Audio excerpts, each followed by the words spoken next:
Hello to you again, fellow travelers. This is Krotnip, welcoming you all back to the logbook of a simple Lindworm traveler.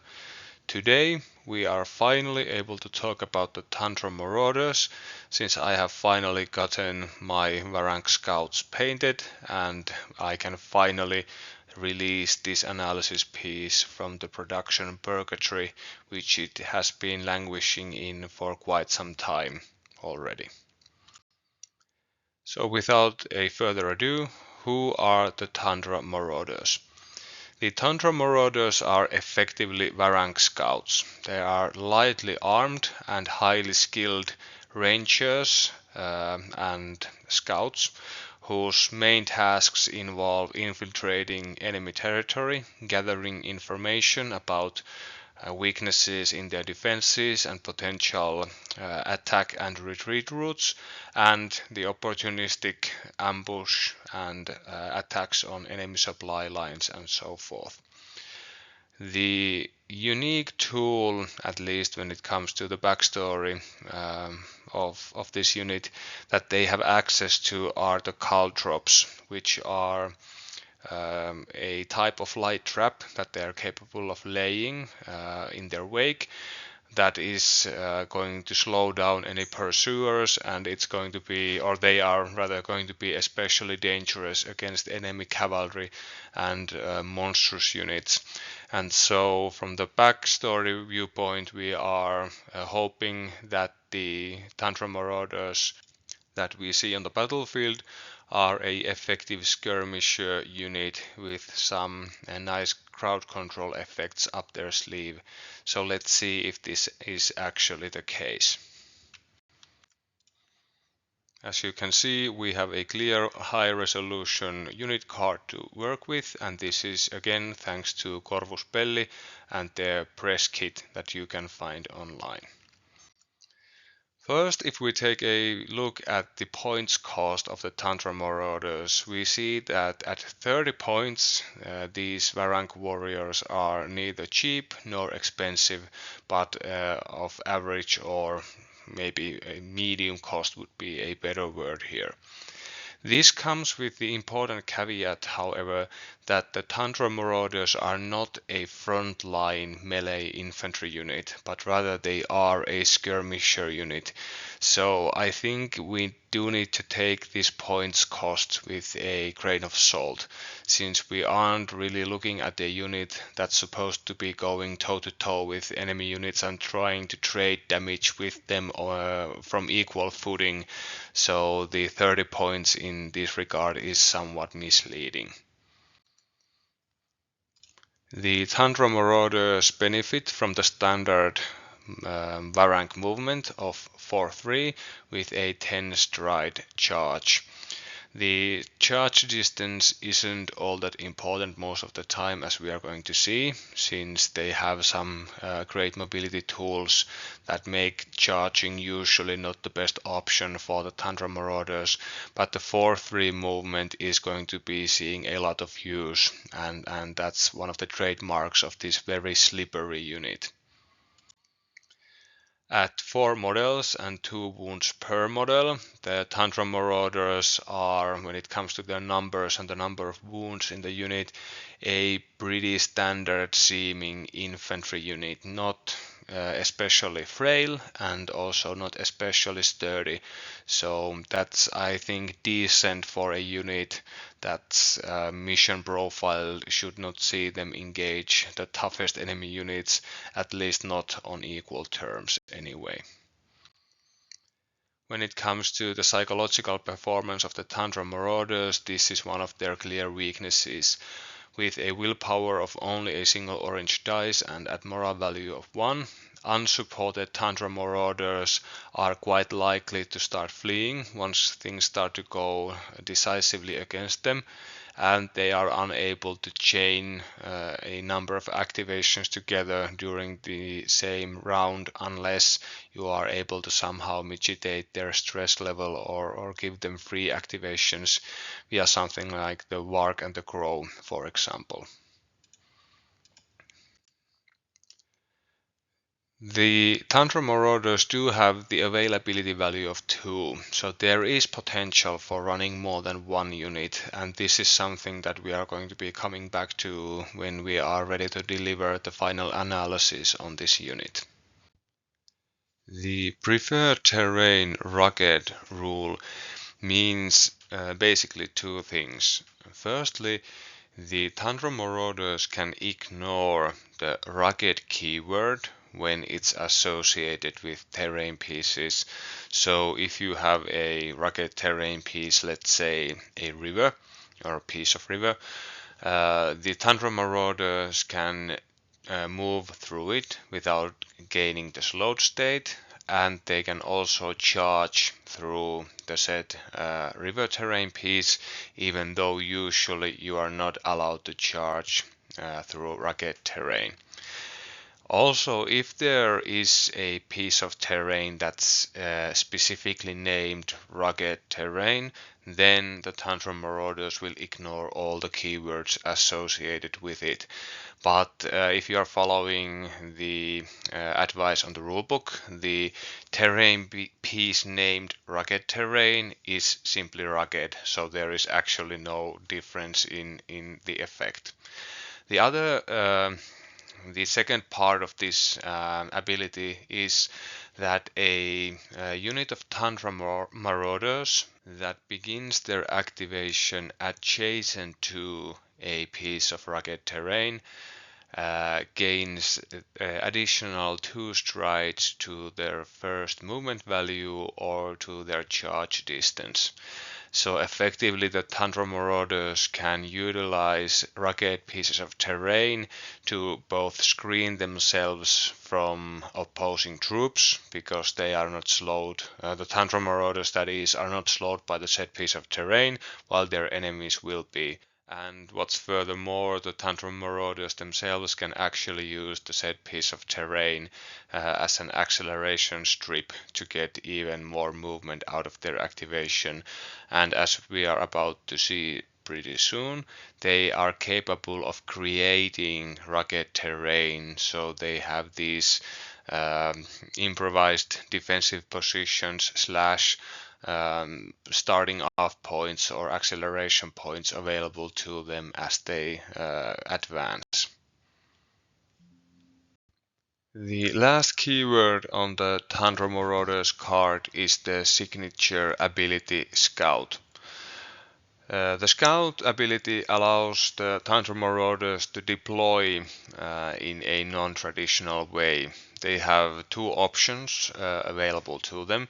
Either they can join the battle once it has already started by deploying via their own activation to any of the table edges that is not in the enemy deployment zone, and there are no enemy units that can draw line of sight to the Tundra Marauders from within 12 strides of the position they are coming in from.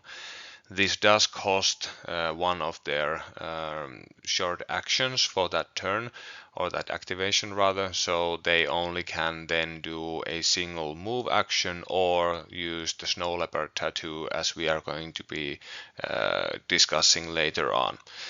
The other option that's not so often used by many of the scouting units, but which might actually be a pretty decent choice for the Tundra Marauders themselves, is to deploy your scouting unit to your deployment area, but after all the other units have already deployed, which means that the Tundra Marauders can place themselves with perfect knowledge of where your opponent's units are about to be placed, and then you can choose the point of the starting point for the Tundra Marauders in such a way that you can potentially make use of any vulnerabilities in your opponent's line, or a position from which you can leverage their crowd control abilities to the best extent.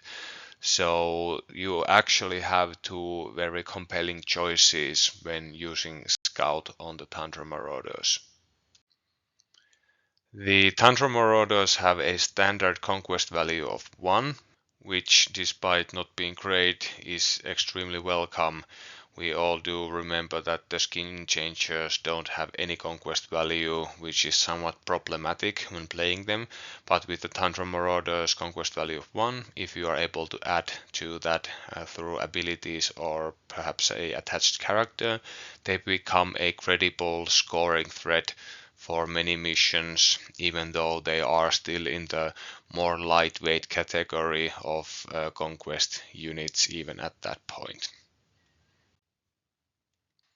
Alright, usually I would next go into the offensive and defensive characteristics, the dice sets that the unit has available to it, since inflicting and resisting damage are the main purposes and main selling points of the frontline infantry units, such as the Varang skin changers or the orc hunters, or indeed the orc battle scarred soon to be released. But when it comes to the Tundra Marauders, their combat capabilities in straight up melee fights are pretty much secondary to all the other things that this unit does, as they are very clearly a skirmisher unit instead of a traditional melee unit. So let's start today by talking about the special abilities that the Tundra Marauders have, and then we have the proper context for evaluating their offensive and defensive capabilities. As you are surely aware at this point, if you have delved into the backstory of Warcrow, the Varang have these totem animals that they awaken inside them when they reach maturity, and they can then tap into the power of the said totem animal when they need it. And it would appear that the Tundra Marauders have the tattoo of the Snow Leopard, giving them power, whether this is their totem animal or simply something that they have magically inscribed onto their bodies. I'm not entirely sure, but whatever the case be, this is a really cool and powerful ability. In game terms, the Snow Leopard Tattoo is a short action ability, so you can combine this with um, a movement or other short action, or rather only sorry, only a movement short action, but you get to decide in which order you proceed. Do you want to Snow Leopard first and then move, or whether you want to move first and then Snow Leopard? And this gives you tremendous flexibility when moving the Tundra Marauders around the battlefield. The Snow Leopard Tattoo is a place ability, which means that when you activate it, you get to pick up your leader model, place them 10 strides away from where they are in any direction, and then you get to assemble the rest of the unit around them in coherency.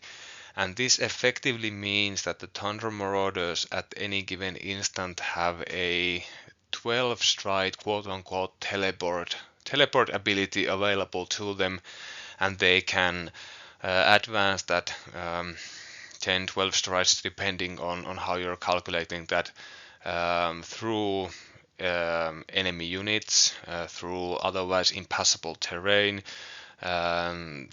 Blocking line of sight does not protect against the use of the Snow Leopard Tattoo, so this is a tremendously powerful ability that really awesomely captures the image of a truly supernaturally dexterous skirmisher unit that you simply can't stop. They will find their way around your position no matter what. And this all means that the Snow Leopard Tattoo is extremely difficult to defend against. If your opponent wants to be absolutely sure that the Tundra Marauders cannot jump any of their units using this ability, they have to assume a very tight defensive formation, safeguarding their fragile and high value units inside effectively a circle of their other more hardy units and maybe impossible pieces of terrain. But that gets really difficult and ineffective really quickly. In addition to allowing the unit to place, if you use the Snow Leopard Tattoo to engage in melee with an enemy unit, you also immediately get to activate a melee attack against the said unit.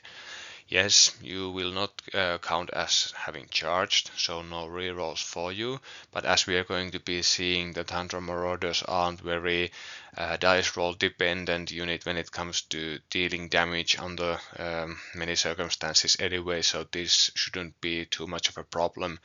And a lightweight skirmisher unit such as this should probably be engaging only targets that aren't capable of defending against such an attack. They are supposed to be bouncing on enemy frontline units unless you are more looking to tie them down than actually wipe them out. What makes this ability even more versatile and even more powerful is the fact that you can combine the single short movement action and its two components of movement, the 4 and the 3, and the basis width for each of those, moving twice in different directions, and then using the Snow Leopard to place yet again in a different direction. So you can formulate really complex movement paths that will get you where you're going, whether the end result is attacking an enemy unit, or maybe capturing an objective, maybe escaping something that's looking to attack you on the next activation, or whatever you are looking for. Usually melee units that have the scout ability will also not be able to engage enemies on the turn that they arrive on the battlefield. If you, for example, have your unit of skin changers and you assume the totem of the Arctic fox and you scout them onto the battlefield, no matter the terrain, no matter the lines of sight, no matter the tactical situation, there simply is no way, at least of right now, of you engaging enemies directly.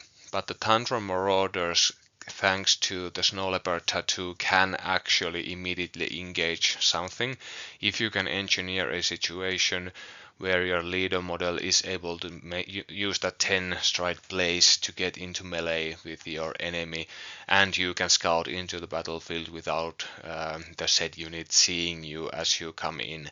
So that's something that you need to be looking out for, and when you get to place pieces of terrain, be mindful of. Do remember, however, that line of sight is only gained if your opponent's unit leader has line of sight to at least half or more of your unit. So in the case of the Tundra Marauders coming in solo, the enemy needs to see 2 of the 4 in order to gain line of sight, and if you have a character, let's say a Hersir, attached to them, then it's okay for them to see 2 of your Tundra Marauders without there being line of sight for the purposes of scouting, and thus forbidding you from coming in.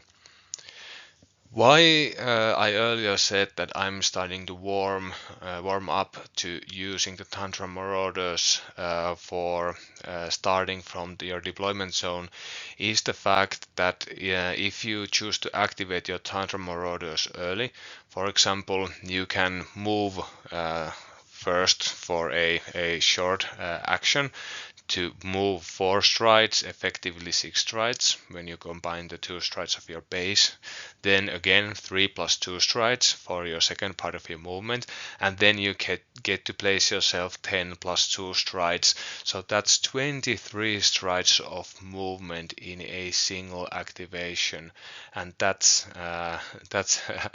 damn impressive. That's the kind of mobility that no other unit in the Northern Tribes roster can muster, at least as of right now, when we don't have access to any cavalry units. A word of caution, however, Despite the Snow Leopard Tattoo being an awesome, a really powerful and really flavorful ability, it is not invincible and it is not usable in every situation. If the Tundra Marauders are engaged in melee, they cannot use the Snow Leopard Tattoo, since engaged models can only attack, move to disengage, or cast spells that affect the said combat. So no Snow Leoparding if you're in melee. But if your opponent is full of stress, or you are willing to take a opportunity attack from them, you can first move to disengage and then activate the Snow Leopard Tattoo in order to get where you're going and even perform a attack against another enemy unit that you didn't begin the turn engaged with. So that's quite awesome too. The second special ability of the Tundra Marauders is their command skill Caltrops, which is a nod to the backstory of them deterring their pursuers using these deadly traps. You can use a command token once per round to use this ability, and if you choose to do so, the Tundra Marauders get to place a piece of trap terrain anywhere within 5 strides of them. And this will be the Caltrops template. And the Caltrops template, you actually get the right size template in the Winds from the North. There is this round rock that if you turn it the other way around, there are these wooden sharpened sticks and palisades and stuff on the other side.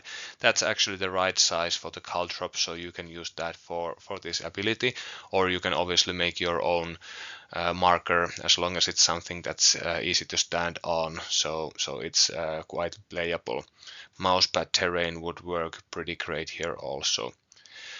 When you place the Caltrops, you are not allowed to place them on quote-unquote impassable game elements. And there's some discussion on what this actually means.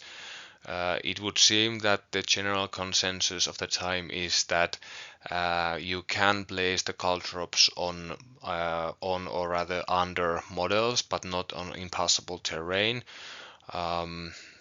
Okay, let's go with that. At this point, maybe we will get an FAQ telling what's meant to be considered an impassable game element in this wording. What the Caltrops piece of terrain does is that it creates a piece of rugged terrain on demand onto the battlefield. And unlike the trap set by the pioneers of hegemony, this isn't a single-use thing. If and when an enemy unit steps on the Caltrops, they are not removed, but rather they will stay there for the rest of the game, unless in the future we have units that are capable of clearing traps and they choose to activate this ability.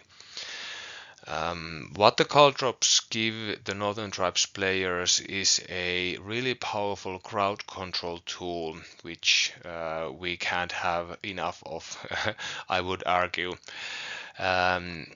Enemy units walking into the Caltrops will suffer the slowed state, which will impact their future attempts to advance on you, and also they crucially stop enemy units from charging. So you can create bottlenecks between pieces of terrain and then throw Caltrops in there, and this will render large areas of the battlefield slow or impassable for your opponents to traverse and potentially charge through. While the Tundra Marauders themselves can use these Caltrops as acceleration strips, and they don't suffer the slowed state, nor do the Caltrops stop them from charging if they for some reason want to perform a charge maneuver instead of moving and snow leoparding. Do remember that others of your troops aren't going to be so lucky, so the rest of your army will still feel the sting of the caltrops, and they will be suffering from the slowed state, and they can't charge through them either. So be mindful of this when placing these traps.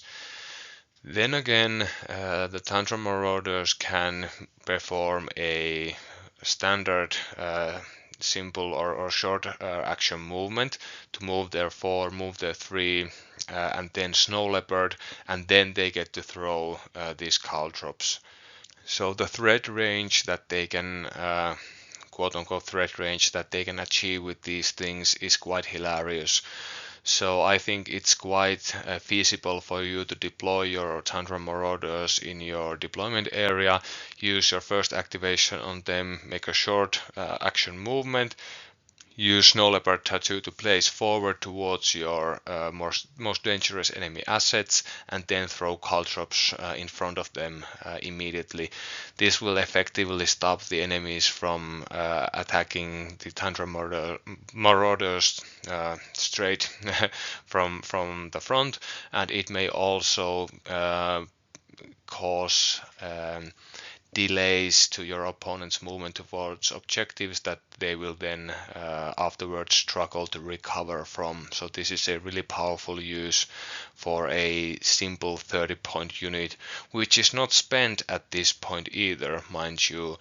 The said Tundra Marauders unit can remain there to screen your forces or threaten assassinations on weaker enemy pieces, threaten to go and backcap enemy objectives and so forth. So this could be a really powerful use for them.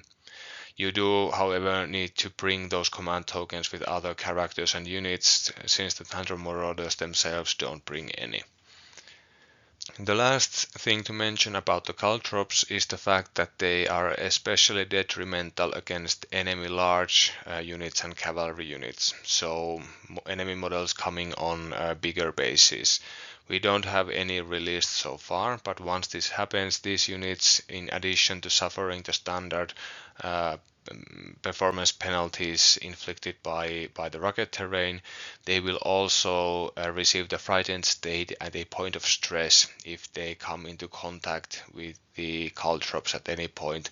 So the Tundra Marauders, as in the backstory, are probably going to be quite a frustrating foe for the enemy cavalry units and monster units in the future to face.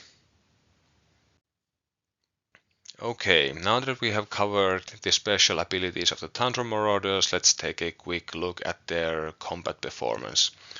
As you can see from the dice sets laid out before you, the melee attack power of the Tundra Marauders is quite moderate, as befits a lightly armed, lightly armored ranger type unit that's more focused on mobility, scouting and crowd control than actual direct combat.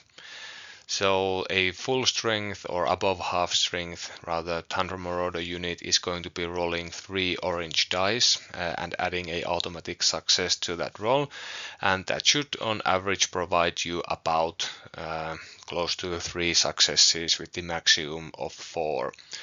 When the unit suffers half casualties, 2 of those orange dice turn into yellows, so the maximum amount of damage is actually not adversely affected, but the average amount of damage does fall rather significantly, or well, significantly from average 3 to average 2, but still.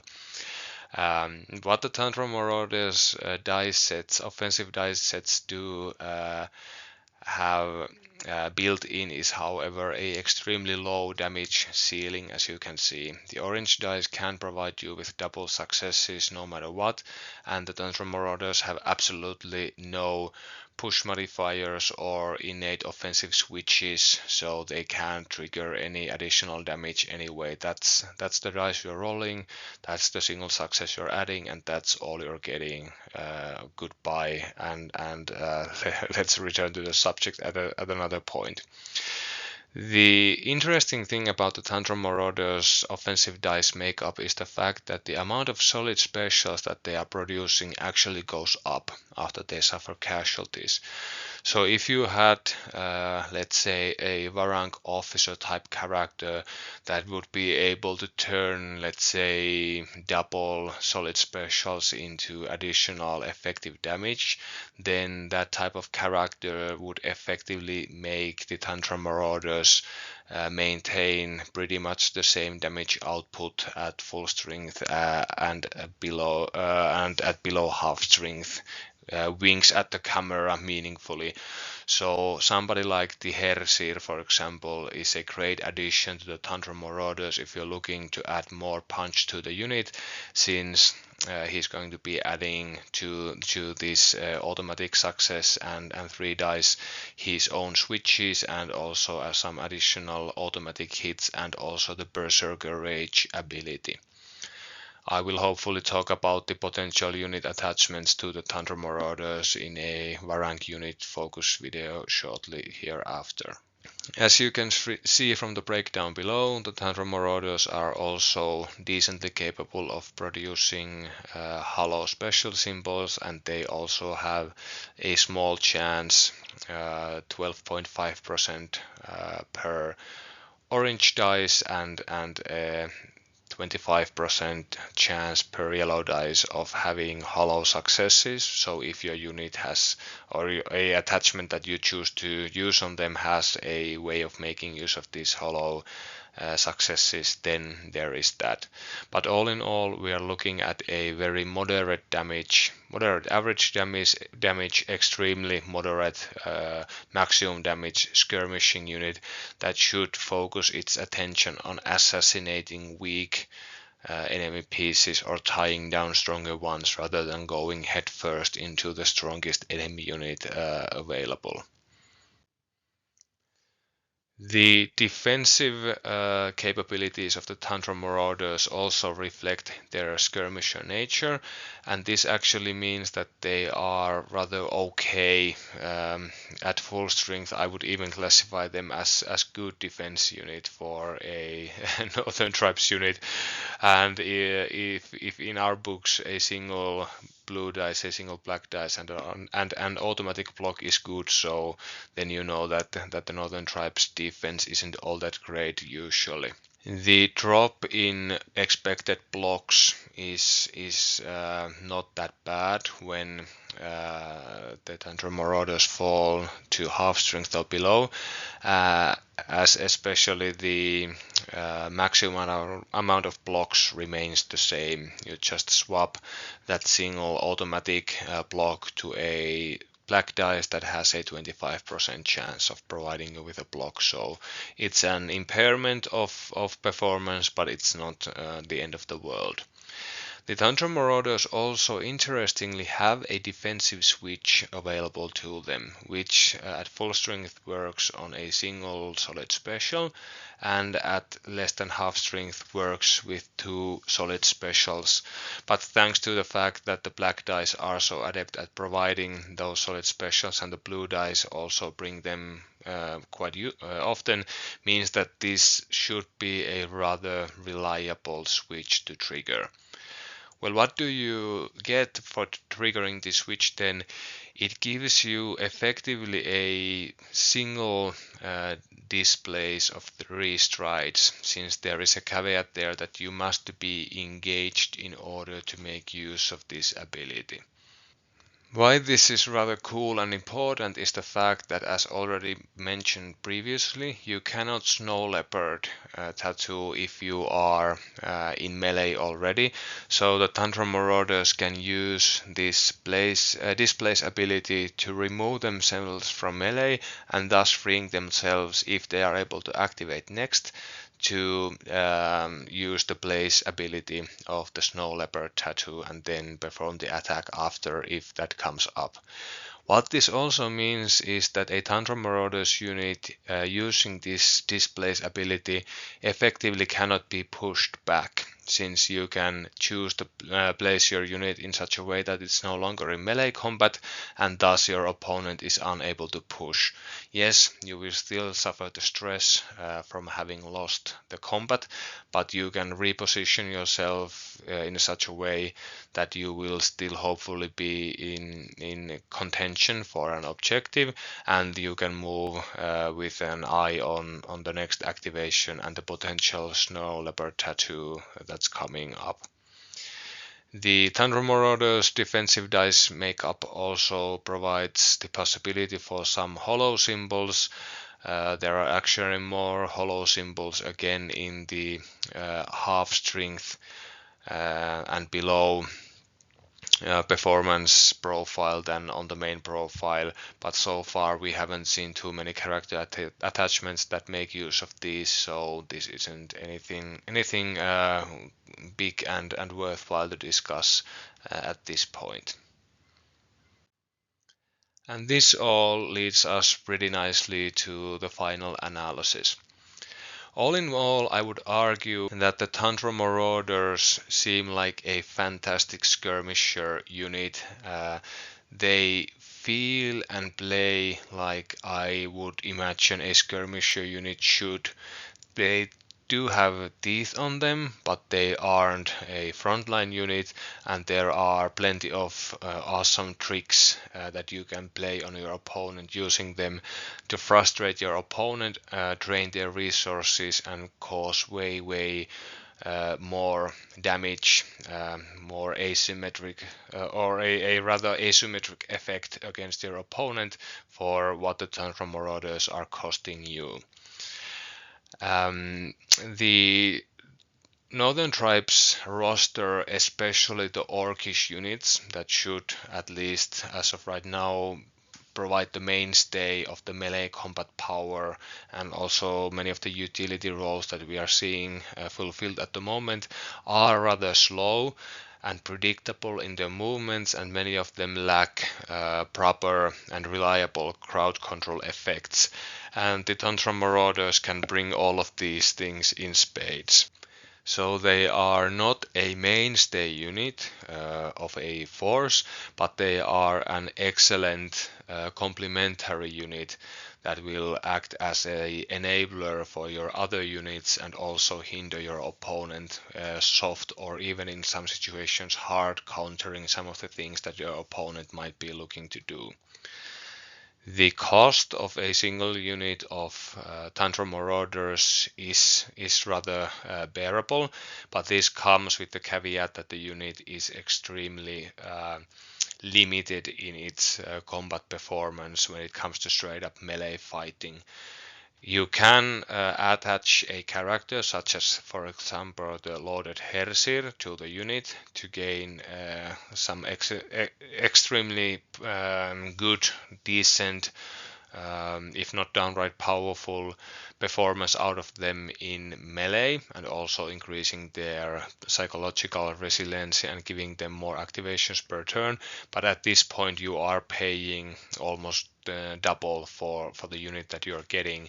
So I think that while I would not consider using lone skin changes pretty much ever, and I would only use orc hunters without a attached character if they were the last 20 points that I were adding to your force, or my force rather. The Tundra Marauders I see as a unit where I'm going to be really careful to pick and choose whether I'm just going to invest the 30 points for a bare bones scout skirmisher crowd control unit, or whether I'm going to go for a full character attached version and go for a more combat oriented maneuverable unit as a result. It's not hard to see that the Tundra Marauders should probably be popping up in most of the Northern Tribes companies, at least for the time being, since they offer our forces so many things that we are currently lacking, and also the opportunity cost of adding them to your force is so extremely low, especially if you decide not to go for the character attachment version. The availability of 2 also comes up in here, as a single unit of Tundra Marauders with the Hersir, for example, attached is 55 points, but 2 units of Tundra Marauders without any character attachments is only 5 points more at 60. So I can see myself, for example, using 2 of such units to send them first range ahead of my force, throw some caltrops to slow down my opponent, and then act as a nuisance, a screen, and a potential backrapper. The backrapper of any objectives, potential assassin of spellcaster type characters, and so forth, or simply a 8 wound unit, decent defense unit that's standing in the way of my opponent as I maneuver my more important pieces in for the kill. So I really enjoy playing the Tundra Marauders, and I'm going to be probably fielding them in most of my lists going forward. Okay, hopefully you found this analysis to be helpful. It's been a while since I've done a straight up analysis piece, so I felt a little bit rusty, but hopefully this will still serve the purpose and we'll be able to set up something more fireworksy in the future. With that, I will bid you all farewell, safe travels, and see you next time, fellow travelers. Goodbye for now.